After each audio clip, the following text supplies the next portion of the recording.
Hello and welcome to MTG CubeTube. My name is Sjoerd and in this video we will go through the changes to the Magic Online Vintage Cube as of February 2022 from a cube designer's perspective.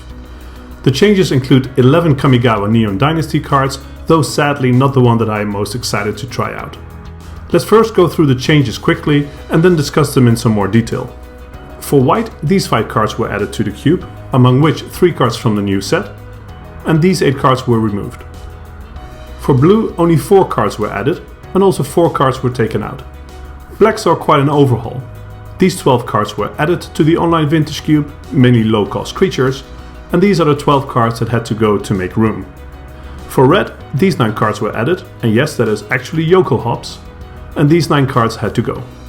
These are the green additions to the cube, and you'll note there's a small lands package here, and we lost these 8 cards. For multicolor we have 9 new cards, at least compared to the previous iteration, and only 6 multicolor cards were cut. These are the colorless cards and lands that aren't dual lands that made it in, and these are the cards that got the X. And finally they added these 6 horizon lands, an unfinished cycle, and those replaced the 6 creature lands for the same color combinations. Let's discuss this last change first, because I think it is a great one. The horizon lands are very strong, especially with land recursion that the cube now has a bit more of with the addition of life from the loam, and the creature lands they replace really weren't exactly the highlights of their cycle. We get to keep the good ones and also Lava Claw Reaches. I'm especially happy that the designers didn't go for a clean cut by keeping all allied color creature lands and then only have the enemy color horizon lands. I don't think anyone's going to miss Stirring Wildwood, and it's a good example of when simply choosing the best options is more important than trying to hold on to symmetry. Symmetry in cube design is overrated, and I think this change is very elegant as it is. Speaking of lands, they also added a little Dark Depths package. Both Thespian Stage and Vampire Hexmage combo with Dark Depths to make a large indestructible flyer, and the 3 new green cards can help find or retrieve the right pieces. The green cards here also work well with Strip Mine recursion, making that green sub-theme a little stronger. I think strengthening these green combo angles makes green a more interesting and desirable color and gives it some more options apart from just ramping into Craterhoof. I don't really have a very strong opinion about the other green additions, except that Worldly Tutor seems a bit weak. I like seeing Hornet Queen back, and I had never seen Pest Infestation before, but it looks like a sweet card. For 3 mana you get 2 1/1s and kill an artifact or enchantment. For 5 mana you get 4 tokens and kill 2 artifacts or enchantments, and so on. This looks like a nice card to replace Reclamation Stage with, though that is still in the cube as well. Instead, Nature's Claim was cut, but that's probably more because of Boseiju that we should also mention here as well. I see this mainly as a flexible removal spell that you sometimes play as a land, and once the price goes down a bit, I'll certainly get one for my own cube as well. The other green cards that were cut are 4 green mana ramp cards that were probably the worst ones that were in the cube. But 3 of them fixed for any color, so maybe going 5 colors is a little bit more difficult now. I don't think these cards will be missed. Gilded Goose was mainly good with Oko, and Oko is plenty good enough on his own. Wall of Blossoms doesn't really fit what green is doing, apart from birthing pod stuff. Ooze was one of many 5-drops, and playing Court of Bounty was often just handing your opponent a personal Howling Mine, and I'm glad that people will no longer fall into the trap of actually playing that card. White went down a number of cards, with these 5 added and these 8 removed. I suppose Lurrus can be seen as a replacement for Lingering Souls, so it's not as drastic as it looks. Some of the cuts here were recent additions that didn't really stand the test of time. And Lion Sash is of course an easy replacement for Sungold Sentinel as a graveyard hate card and an obvious cube inclusion.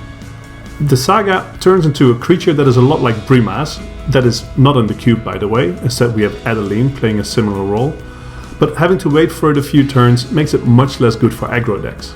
The first 2 chapters make it more a card for slower decks, or at least for longer games.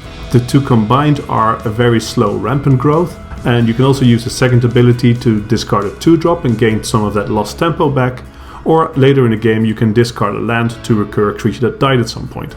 It's an interesting card, but I don't expect great things from it. The Wandering Emperor is a new card that I do have high hopes for. It is quite powerful and flexible. There are now 6 white planeswalkers in the cube, but they all have different enough play patterns to keep them interesting. People love blinking things, and I think adding Ephemerate is a no-brainer. And even though with this cube rotation we lose a few prime targets for it, we also get some nice ones in return. These are the 4 blue editions, and these were the cards that made room for them. I don't really understand adding Thassa's Oracle, since apart from Brain Freeze, Self-Mill really isn't a thing in this cube. I've always wondered why Gilded Drake wasn't in the cube, and I'm happy that now it is. I guess Murktide Regent is too powerful to ignore for a cube like this, and Jinkataxius is a new card that they probably wanted to add. It can be a sweet reanimation target or control finisher, though for both jobs I think there are better options. Conspicuously absent from this list is the Reality Chip. That is the card from Kamigawa that I'm most keen on trying out in my cube. It's sweet, it's powerful, and it does something unique, and I'm sad to not see it here. As for the cards that were cut, Inspired Idea didn't really belong anyway, but was simply a card they tried out from the most recent set. Control Magic is a classic, but Gilded Drake seems to have stolen its slot for now. Cloudskate is a card I probably like more than I should, and blue is so stacked that it is hard to find cuts that some people don't see as a great loss. And finally, I'm also somewhat sad to see Gearhull go, but we probably haven't seen the last of it, and at least now we have fewer feel-bad moments where Memory Deluge is involved, because that is not a combo. Black underwent the most changes and is often a color that has trouble finding a home apart from the obvious reanimate stuff and sometimes being a secondary color in a control or mid-range deck. The cuts here are some secondary reanimate targets and enablers, some mid-range creatures that never really found a home, 2 removal spells, 2 disruptive creatures, and Dark Petition, the worst tutor. I'm sad to see Corpse Dance go for nostalgia reasons, and I think Kitesail Freebooter is a loss, especially with 2 ninjutsu creatures added to the cube, but overall these cards all seem pain-free to remove. To replace them, we get these cards. I like the effort to enable more creature-centric black decks, maybe even aggressively slanted decks that have black as the main color, maybe as the only color. I think it's a worthy thing to try. People like playing mono black, and with these changes maybe that's a possible direction people could go. The token makers and recursion creatures also work well with braids, and Smokestack is also in the cube, so this is also a direction people could take this. Mesmeric Fiend and Grief neatly replace the 2 disruptive creatures that were cut, and both work very well with Ephemerate. The Fiend has 2 separate triggers, so you can exile the first card it takes forever by blinking it with the first trigger on the stack, and then taking a second card when it re-enters the battlefield. My favorite black additions are Nashi, Moonsage's Scion, and Dothy Voidwalker. People love playing with their opponent's cards, and these are great at doing that and even sort of play well together. Especially in Cube, the ability to sometimes cast Emrakul or some other ridiculously massive thing is super sweet, and these cards do this in a fun and fair and powerful enough way. The final black card I want to mention is Custody Lich. Before I read that it was added to the online Vintage Cube, I had never seen this card, and as much as I dislike the Monarch mechanic, this looks like a reasonable card if you can keep the pressure up. And it giving you a benefit even when the Monarchy goes back and forth is pretty nice. All in all, I like these changes because they give black players some additional things to do. Going wide, going aggro, cheating in big things, doing the stacks thing, or comboing in a Merit Lage token. I would have liked to see them try out Blade of the Oni, because it sort of fits this new black direction, though I'm not sure if it would end up being good enough for Vintage Cube. The red additions I'm less sure about, though these 3 look great. Bone Crusher and Fury have proven themselves in Constructed, and Fable of the Mirror Breaker is another obligatory new set inclusion, but does enough things that I can see it being both good and sweet.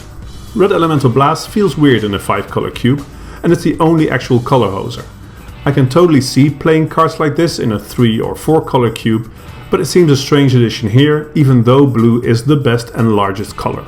We'll see, maybe after a few weeks I'll think this addition is genius, and I do understand the desire to give other colors more tools to beat blue decks. Of course, not adding blue Elemental Blast is a good choice. Symmetry is overrated. Underworld Breach is back and is mainly a storm enabler.